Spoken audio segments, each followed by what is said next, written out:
Hi, I've been waiting for you.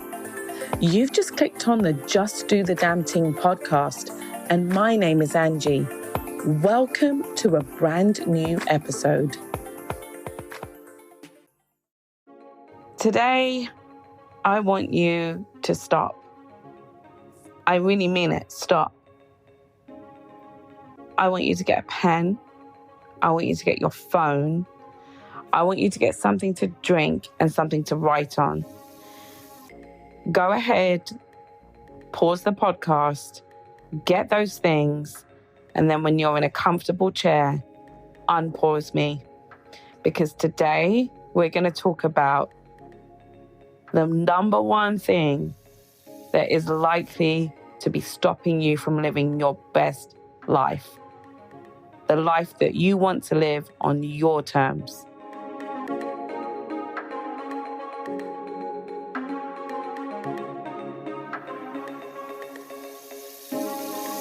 Great, so you're back. Yes, my friends, this is the time where we have the tough conversation about who we want in our lives, who drains us and who uplifts us. And it's a lesson that I have been studying and learning from for over 20 years. John Rohr says that you are the sum total of the 5 people that you spend the most time with. He actually says you are the average of the 5 people that you spend the most time with. So I want you to think about all of those people. Are these people that are inspiring you? Are they pushing you to be the best version of yourselves? Or are they keeping you where they feel comfortable? Because we meet people where we are in life. So if we don't have any confidence, if we are always questioning our decisions, we're going to attract people that make us continue to question our decision because we are lacking confidence in our own selves and we're projecting that nervous, unsure energy outwards. And you know what? The wrong people will seize that. How do I know this? I cannot tell you the number of times in my life that I've wanted to take a leap of faith. I've wanted to do something that I think is a great idea. And then I tell it to the wrong person, someone that I consider to be a friend, and they just knock it down and make me feel like I'm ridiculous for even thinking of the idea in the first place. Well, there are so many people out there that I've listened to on YouTube. I've listened to people on podcasts. And one of the people that stands out as knowing this very thing is Steve Harvey. And I'm sure that there are others, right? But Steve Harvey says that God doesn't put ideas and dreams in your friend's head. They're not putting it in your mum's head. They're not putting it in your cousin's head. Those dreams, God, the universe, whatever you believe in, that dream is going in your head. But if you tell it to the wrong person, that's where your dreams go to die. And I knew that full well. In 2019, after having a series of things go wrong in my life, I made the decision that I was going to end the career that I had been in for 13 years, probably longer than that. And I was going to take a risk on myself and move to Dallas and become a flight attendant. At the time, I was living in Florida and I was living a suburban life. I had an amazing house that I bought after I got divorced. I had 3 sizable bedrooms. I had a living room, a dining room. And by the way, it was just myself and my 9-year-old daughter at the time. Oh, and I had a big back garden with a mango tree, a banana tree, and a massive pool. But yet I wasn't happy because I had settled for a life that was other people's lives. I had moved to Florida because my parents moved there. And at the age of 28 years old, I didn't want to miss out on this opportunity to find out what the American dream was and then come to regret it later on in life. So I eventually moved and I found myself thrusted into this suburban life after being from the bustling city of London. And for so many years, 15 to be exact, I tried to fit into the Orlando, Florida, not by the beach, not by Disney, not in Miami, but Orlando, Florida, Castleberry to be specific. And it was suburban. It was just everything that I personally am not. Now, if that's you and you're listening, that is absolutely fine. That is the beauty of us all being unique. But I knew deep down inside, I'm a city girl, but I was forcing myself to be a round peg in a square hole. And I was miserable. Everybody kept telling me that I should be happy because I had, quote unquote, what made me successful. Well, success is you going after what you want out of your life. It has nothing to do with what society says. But I really didn't get that until I made the decision that I was so miserable with this suburban life that I had that I was going to do something radical. I was going to disrupt my life, and I was making a decision that I did not want to continue in the profession that I had trained and worked in, and I was going to do something from my bucket list that I wanted to do in my 20s, but had been talked out of it by my mom, who told me I couldn't do what I wanted to do at that time, which was be a flight attendant. She did everything to try to persuade me or dissuade me from trying that role. She told me I had to learn 1 or 2 languages, that I would be away for a long time. There was all kinds of reasons why I couldn't do that role. So when I found myself in my 40s, my mid-40s to be exact, and things weren't exactly going right for me, I decided to apply for that job as a flight attendant. And after a couple of tries, my second try to be frank, I was accepted and was given an interview and flown to Dallas to sit for a panel interview and got the job and made the decision to leave Florida, come to Dallas, and pursue my job as a flight attendant. It was the best decision I've ever made. And yet, everyone in Florida, save for a few, told me that it was ridiculous, that I was going to give up my job to be a glorified waitress in the sky, that people were going to be rude to me. And how dare I even dream of being a flight attendant when I had a 9-year-old daughter? What was she going to do? But the thing is, she had 2 parents. Yes, we were divorced, but her 2 parents had worked out a way to co-parent her while her mom went to pursue her dreams. Actually, I wasn't even flying internationally. I was flying regionally.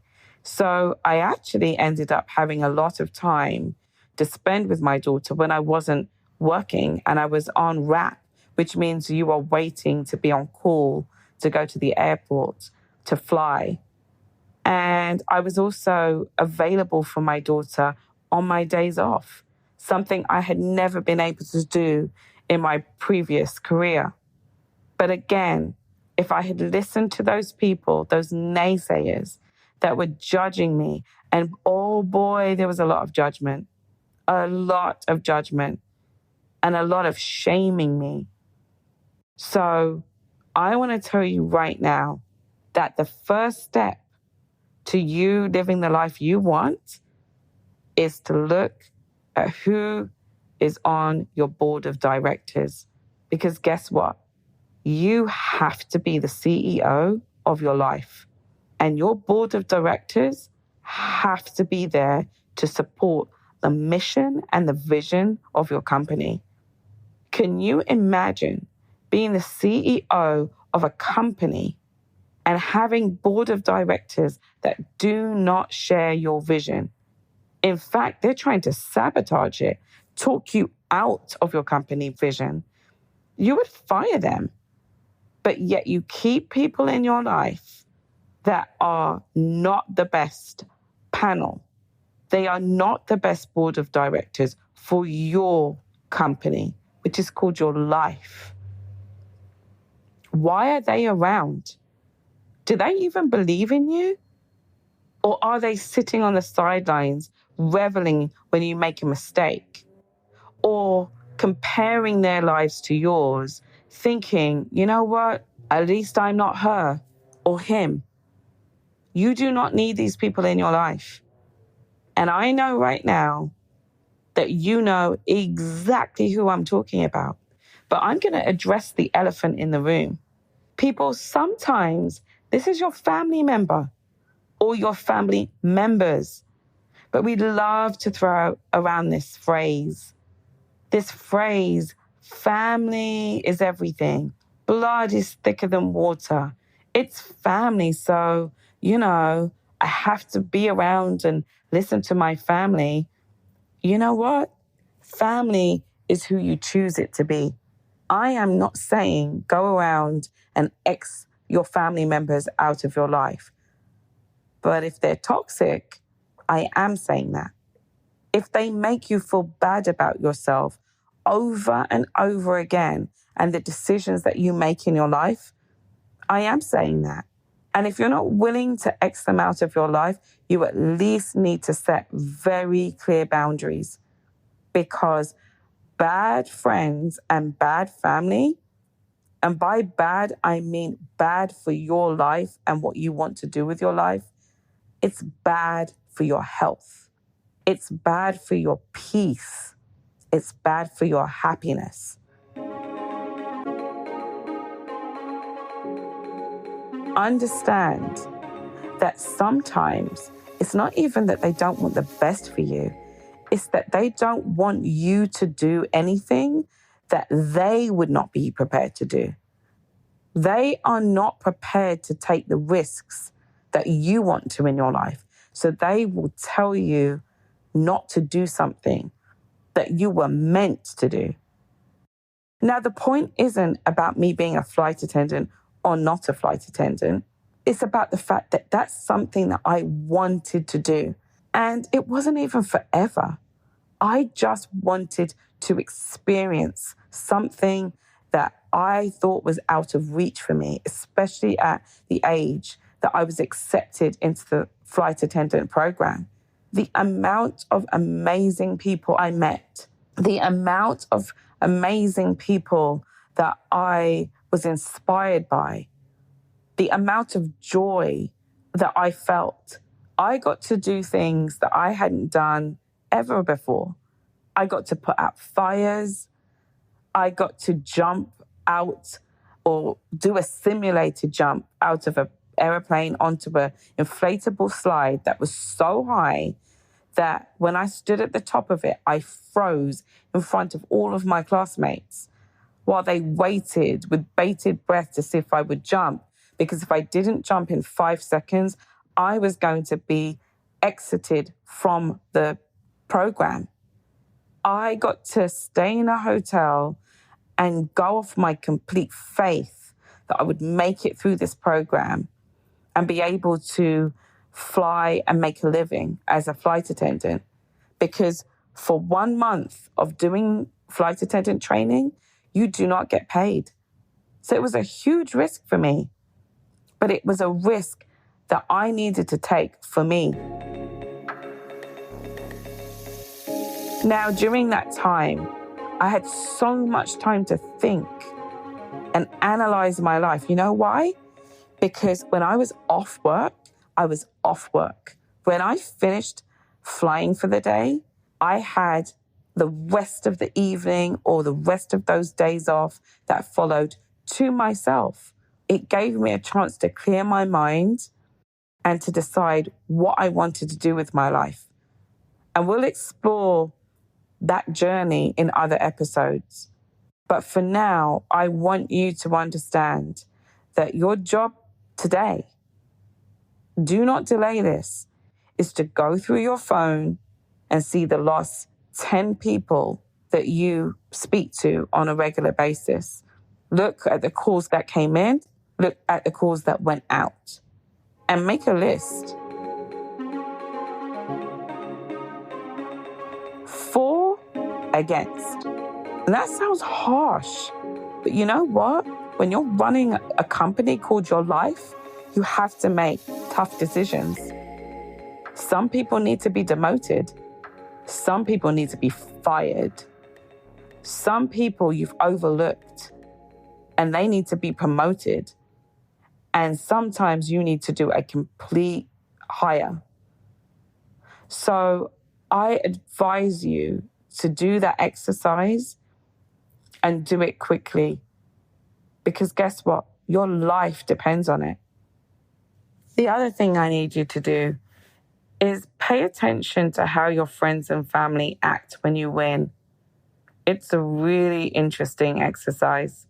I remember once I was 30 or 40 pounds overweight, and I set a private goal to try to take that weight off. And this was through exercise, but largely through changing my diet and deciding to give up alcohol for 6 months. Now, how I did it doesn't really matter. The fact is that I was disciplined during this time period and I had a method. And at the end of that 6 months, or even slightly before that, I achieved that goal. I had a friend who was supposed to be a really good friend. And let me tell you that when I lost that weight, not once did she ever give me a compliment, tell me that I look good, tell me that she's happy I'm healthy. Not once. And I remember thinking to myself, well, maybe she's trying to not draw attention to the fact that I've lost a lot of weight because she's trying to show me that it never mattered to her in the first place. I'm sure some of you were thinking that too. Well, I soon got my answer when we went out one day with a friend of hers and I bought myself a new dress. I was walking towards them and we were standing outside of the wine bar club.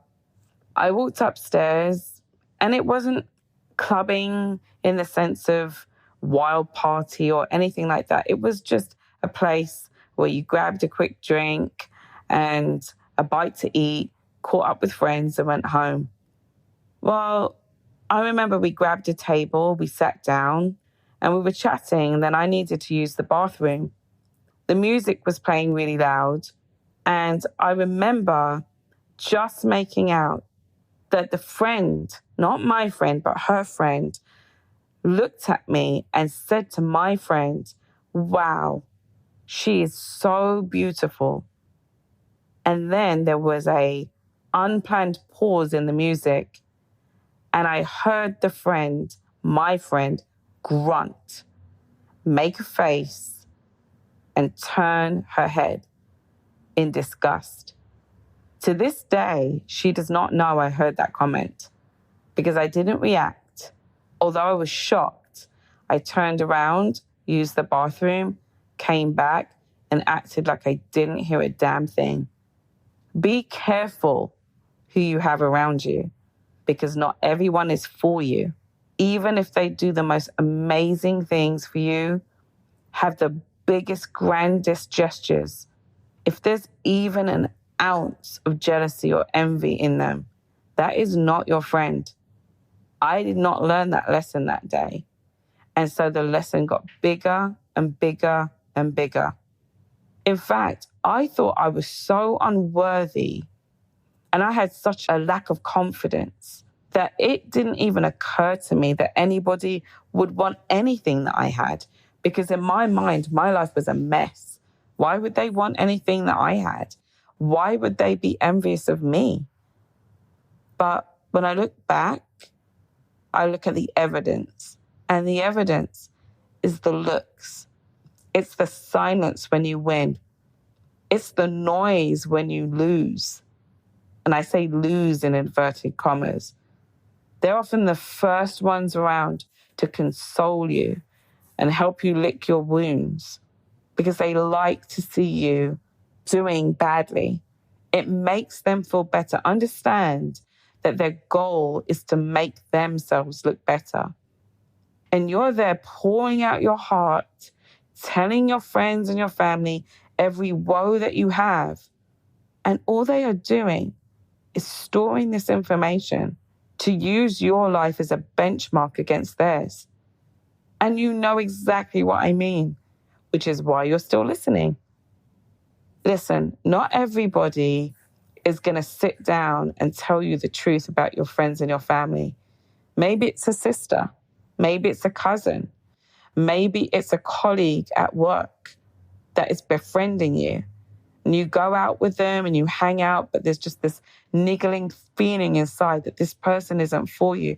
Let me tell you something. When someone is for you, you know it. You know it because they cannot stop cheering for you. You don't feel the twinge of jealousy or doubt or negativity when you're around them. They're telling other people how amazing you are. When you make a mistake, they are there to support you through it, but they also give you tough love from a place of love in a kind, loving way. They don't take a hammer and bash it over your head and make you feel bad. They want to call you. They want to be around you. In fact, they see it as an honor to be in your presence. They get joy and they get recharged from being in your presence. They're not drained or bored or superior or sanctimonious around you. This is the first step in redefining your life and going after your dreams. You have to look at who's in your life. So oftentimes, it's not what is stopping you, but who is stopping you. And I know that for many of you, this is such an uncomfortable place to start, but that's the place that I started at. But I started so late. And the moment that I started to reprioritize who was in my life started to change. Because the doubt that I had about certain things I wanted to do wasn't there anymore. And I realized that it wasn't my doubt that was stopping me. It was, what were people going to say? And what happens if I attempt that thing and then I fail? Then they're going to turn around and tell me, I told you so. But no loving friend or family would ever turn around and tell you, I told you so. Because they're going to be as hurt that something doesn't work out for you as you are. They're going to be there to help you see the lessons that you learned in whatever perceived failure, inverted commas, that you've had. They're going to see your strength and your resilience. And if you think I haven't done this, oh, I have. After a period of time of listening and paying attention to what my, quote, friends of 15 years, 28 years, and 29 years. Can you imagine 15 years of friendship, 28 years of friendship, and 29 years of friendship? I went back to the drawing board And I started to pay attention. And I would say over a period of a year or two, and I hope it doesn't take you that long. And I started to analyze the responses to text messages, to emails, and to phone calls, and in person. I started to notice what they said about me when I was around, when I wasn't around, and the vibes that I was getting. I started to notice the advice, the place in which their advice was coming from. And after a period of time, I started to realize that I was only keeping these people around because I felt an extreme sense of loyalty to them. Why? Because are they evil, horrible, nasty people? No, they're not. In fact, some of them had done really amazing things for me, like give me money towards my divorce when I got divorced, help me out in really hard times where I needed to move more than once, spent time and effort on my daughter for her birthday, flown across the world to go to a business conference and then fly internally within the United States to come and spend time with me. Allow me to stay in their house every year for nearly 5 years without paying a penny to them and offering me food and drink and perceived warmness at the time. That was what was keeping me from walking away. To me, walking away was so ungrateful. How can you walk away from these people who have been in your life for so long, who have watched you grow up? 2 of them since you were 18 years old. And you have the audacity to even think about them not being in your life. No, because I was loyal. I was a loyal friend. And it didn't matter what they did to me. I always went back and dug in my bag for those memories and those things that justified me staying in that relationship. I was going to fight for that friendship, and I was going to have that story, that movie story, like the movie Beaches, where you're just friends until the end. But for me, I realized those people were just there for a time in my life when I was a different person, when they could handle me. They could handle me when I was the person who had all the problems. They could handle me where I was the person who was making, quote, bad decisions. They could handle me in small doses because I actually had great ideas that they could take and bounce off and apply to their lives. But I would always still be the hot mess friend that they have. That hot mess friend that when you call them, you know that they're going to be in some kind of drama, they're going to be in some kind of battle, and they will be rolling their eyes on the phone, beckoning to their partner or their husband, their boyfriend, here we go again. No one wants that friend who is looking at someone else in the room while you're pouring your heart out to them, who is rolling their eyes, scrolling through their phone, flicking through the TV, thinking, here we go again. But yet, even though I was on the other end of the phone, being the one who was pouring out my heart, I knew that that's what they were doing. But even then, I couldn't walk away from the friendship. Even when I was disrespected over and over and over again, on the phone, via text, via email. And we'll explore those occasions in other podcasts episodes. But for the purpose of this one, please start by looking at your friends. Make the cuts you need to, promote the people you need to, and hire new friends. And understand it's not quantity, it's quality. And if you have one good die-hard loyal friend, then that is all you need. And again, family is not some magical potion that makes everything perfect. I hate to break it to you, but family are just members of the human race. They are human beings. And let's face it, most of us have family members that we would never, ever choose as friends. But yet we keep them around. We deal with their drama. We deal with their negativity because they're, quote, family. Well, I'm here to tell you that I had to make some really tough decisions about my family. And now I have a new family of my own choosing. One of them is a blood member of my family. The rest of them are not. And I've never been happier. And I'm not telling you to do the same thing that I have. I'm just letting you know that it's possible to have a family of choice where you decide who you're going to be around. You are the average of the 5 people that you spend the most time with. And if you are around deadbeats who don't want to go anywhere in life, or people that are just ordinary and they want to keep you ordinary, guess what's going to happen? You're going to be ordinary. You need to get around people who inspire you.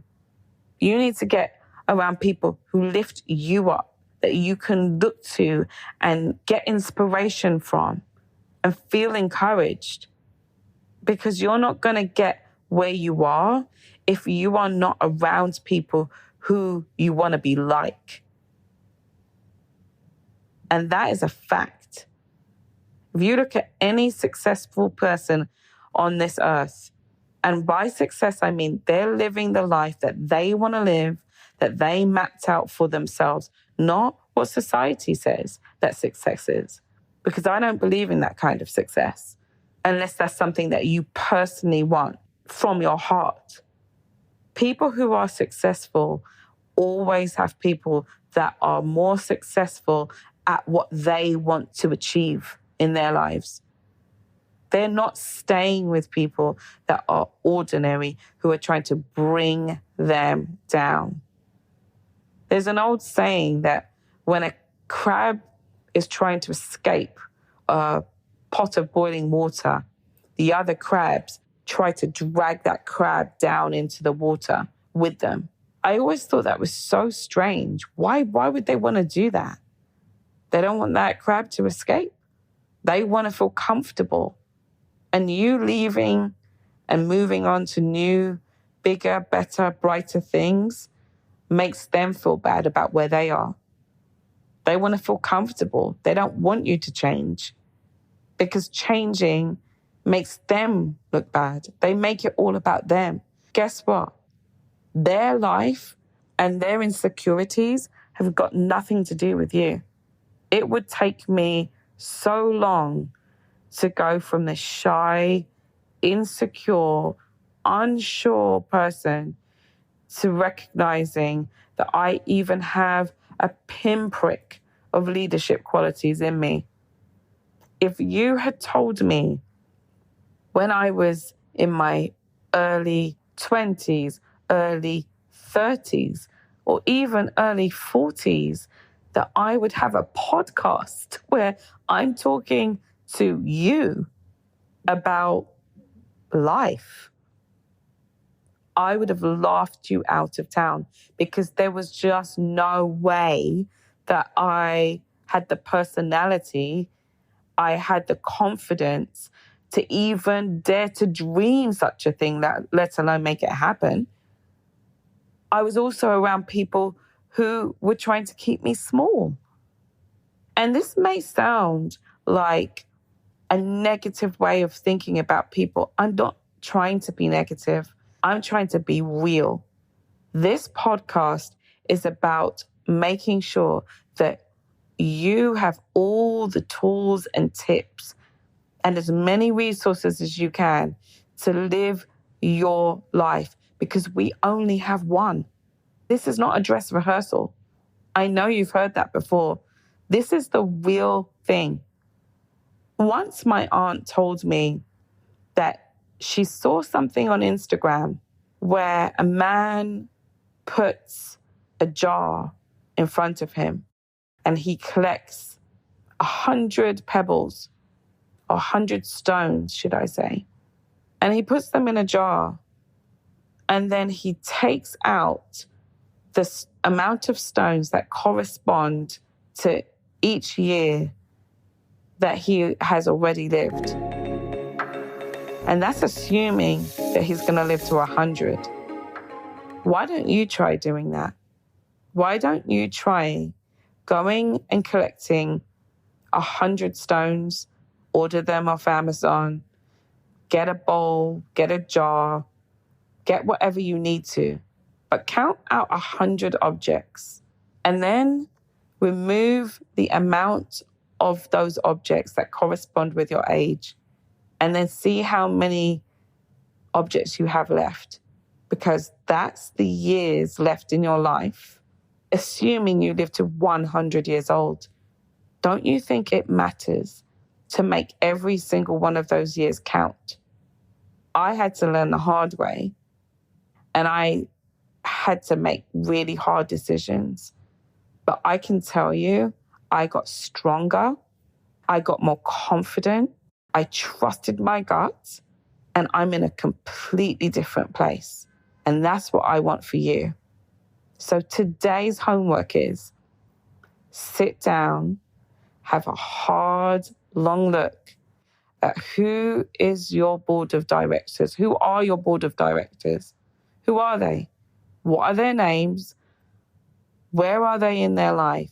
And what are they bringing to the table? What is your mission and vision? And do they support it? And are you acting like the CEO of your life? Or whose life are you being the board of directors for? Are you the star of your movie? Or are you the supporting cast in someone else's movie? Because guess what? This movie is about you. And apart from God, universe, higher power, ever you believe in, apart from that, you're the one that's writing the script. You're at least the co-author of that script for that movie. So what have you done? Have you handed your pen over to these friends and family and have them write your story for you? And you just show up and play the part? Or are you living your life for you? What do you want? And who is going to help you achieve it and have that epic movie, that box office hit? Who is it? Because it's not the naysayers. So go away, think about what we've listened to today and what we've gone over today, and make a decision. Are you willing to be the hero in your story? Or are you content to make excuses to be other people's, their supporting staff or their extras? And you know who you are. If you're just an extra in everyone else's life and you don't even feature in your own, I don't care what the reason is. You need to start by at least acknowledging the people that are in your life. And that is the end of episode 1. And I will see you for episode 2. Until then, I want you to just go do the damn thing.